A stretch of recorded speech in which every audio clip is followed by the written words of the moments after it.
Hello from Gardening at Douentza here in Ireland.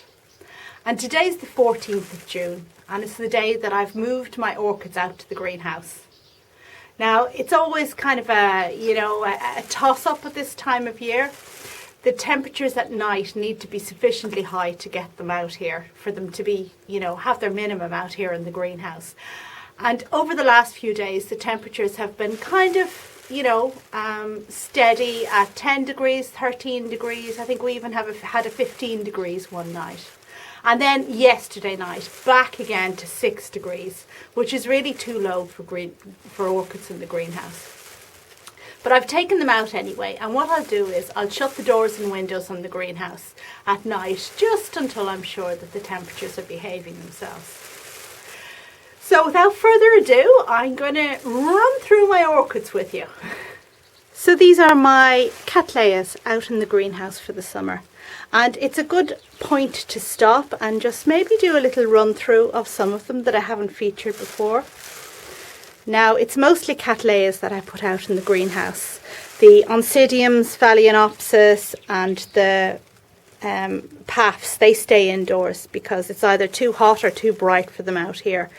But the Cattleyas come out.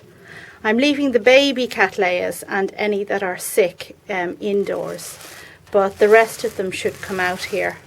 Although I don't quite have enough space for them all at the moment, so I'll need to set up another tray. So let's just give a little run through them. As you can see, they're sitting in trays that have clay pebbles down the bottom, and I top them up with water just to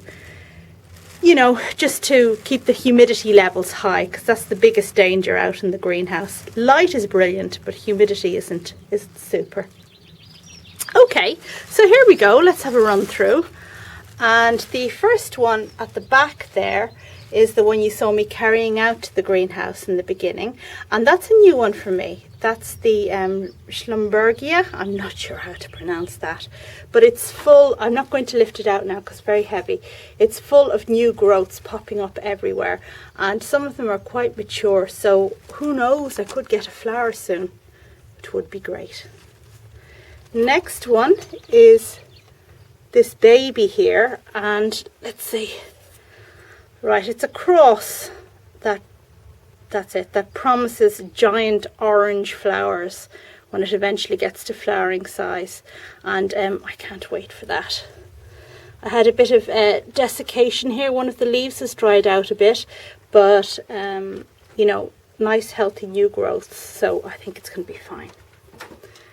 Next over is BLC Chia, the red Cattleya I featured at some stage. It's got a nice new growth. I don't know, can you see that there? Maybe if we pull in. Nice healthy growth. Looking good, repotted, super roots, all that kind of thing. Behind it, a bit obscured, is my new Encyclia Hanbury that I got from Orchids and More in Germany. Gosh, can't see it. But it's got 3 new growths, and one of them quite advanced and one of them just starting now. So I think, I hope I get flowers from that one soon. This is the species Cattleya mossiae, the one that featured in my video of ones that should have flowered this year but didn't. Grrr. But it's been repotted and it seems quite healthy. A few rotten roots, but mostly good, and it's full of new growths now. It's really hard to see in here. That little one at the front is a species Cattleya, Cattleya crispa. That's a relatively new one for me. It's meant to be an easy species Cattleya to flower as long as you give it enough light. Now when I got it, some of the roots were rotten, but it seems to be making good recovery, and well, so much so that I felt I could bring it out to the greenhouse now. At the back here is CG Roebling Sentinel, which is the plant that I divided and gave a piece to Miss Orchid Girl, to Danny, a little while back. Now it's really hard to see in here, but it's covered in new growths. The new growths are all the way around the plant, but so on 3/4 of gosh, it's like a jungle. 3/4 of the sides there are new growths, and just the side that I took the division off and gave to Danny has no new growths, but they may come yet. It's a good healthy plant. In front we have the King of Taiwan, which is one of the ones that should have flowered this year but didn't. It has giant pink flowers and has flowered for me in the past. It's been repotted, some rotten roots, but it seems to be doing well now, so I'll be hopeful for next time round. What else have we got? My goodness, it's going to be a long video.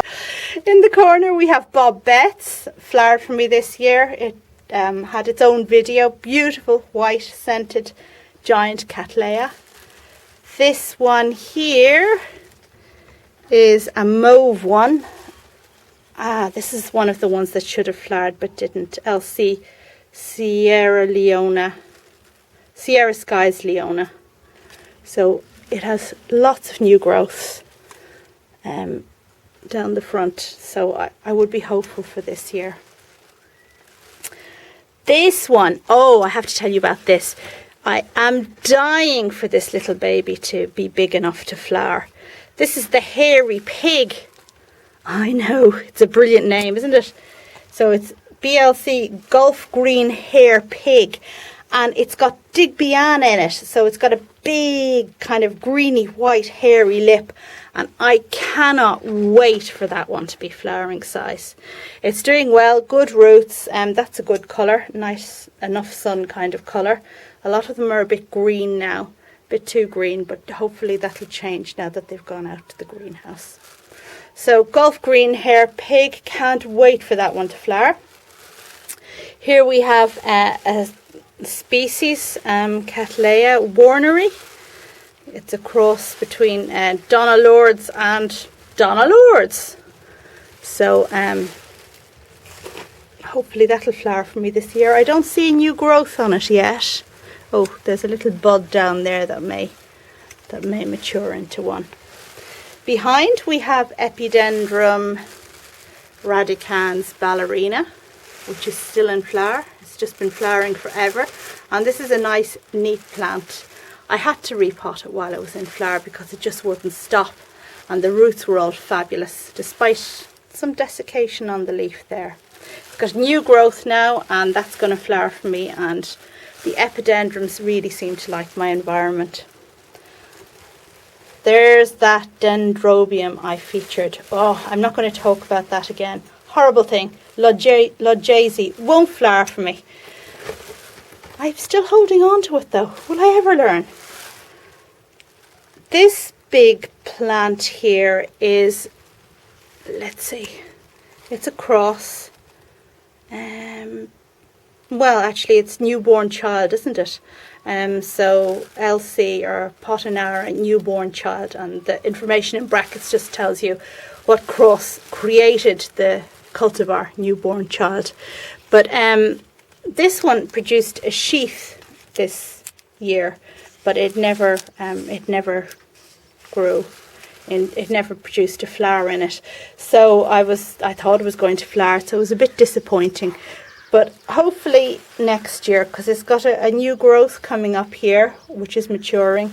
Now that's not a sheath in there because it's a bifoliate. It produces 2 leaves on each pseudobulb, so that's just the second leaf. But I'd be hopeful for this one to flower this year. It has a very awkward habit. It's, you know, it was already a mature plant when I got it, and I've tried to rectify it, but it's a bit all over the place, but we'll forgive that if it flowers.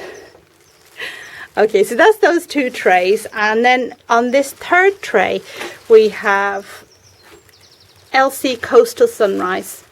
This is the plant that featured in What Happens to the Greedy, the one with the, ooh, it's very dusty, with the orange flowers. And I've been waiting for new growths to appear after flowering before repotting, and I can see them now coming up. So I will need to repot this soon because these growths, the new growths, really have nowhere to go. And I'm going to divide it. I'm going to keep a good big division. I have a Doctor Who pot, especially for the especially for the occasion, especially to hold it, and then give some divisions to my friends. In fact, one friend, whenever she comes, she always looks at it, and I know she's thinking, what am I doing?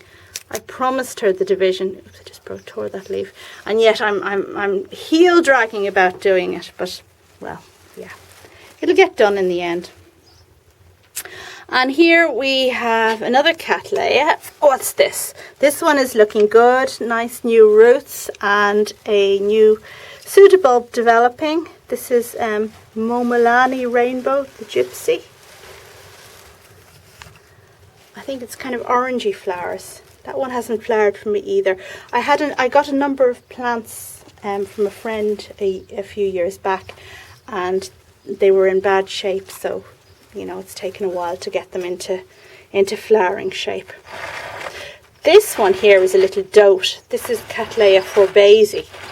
It produces very reliably. I think this is one of the easiest species to grow.